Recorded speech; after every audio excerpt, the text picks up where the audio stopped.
27 pilgrims mula sa iba't ibang lugar sa Camarines Sur naglakad ng 100 kilometro para ipakita ang debosyon kay Inang Peña Francia. May live report si Jessica Calinog ng GMA Regional TV Balitang Bicolandia. Jessica? Chris, sa paglipas nga ng panahon, iba't ibang paraan na rin ng pagdedebosyon ang ginagawa ng mga deboto para maipakita at mas mapatatag pa ang kanilang debosyon sa mahal na ina, ang patrona ng Bicolandia, si Nuestra Señora de Peña Francia. Ang grupo ng 73 anyos na si Dennis na mula pa sa Ocampo, Camarines Sur, idinaan ang debosyon sa pagkamino o ang paglalakad ng nasa 100 kilometro patungo sa imahe ni Nuestra Señora de Peña Francia sa Naga City. Dala ang kanilang mga intensyon. Siyang sarunganing kilometro na didipisilan na, mapadyak na dyan o ma-try-moving, yan pang 100 kilometers. Nasa may will po yan ang individual. Kung gusto mo, kung kayo mong ang will mo tapuson, magsakripisyo para sa iba, gigibo.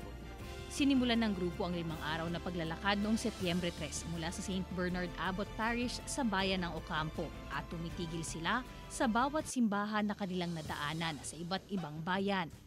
At ang kanilang huling destinasyon ay ang Basilica Minore sa Naga City, kung saan sumama sila sa traslasyon prosesyon noong nakaraang Biyernes, Setyembre 8. Ang 41 anyos naman na si Melody na mula sa bayan ng Tigaon.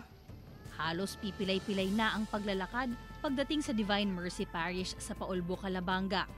Pero hindi ito naging hadlang sa kanyang debosyon at panata sa mahal na ina. Ang gusto mo nang sumuko pero kaya ko ni si hawak mo parang mabigay na pero pa laban pa din para duman sa inaano mo.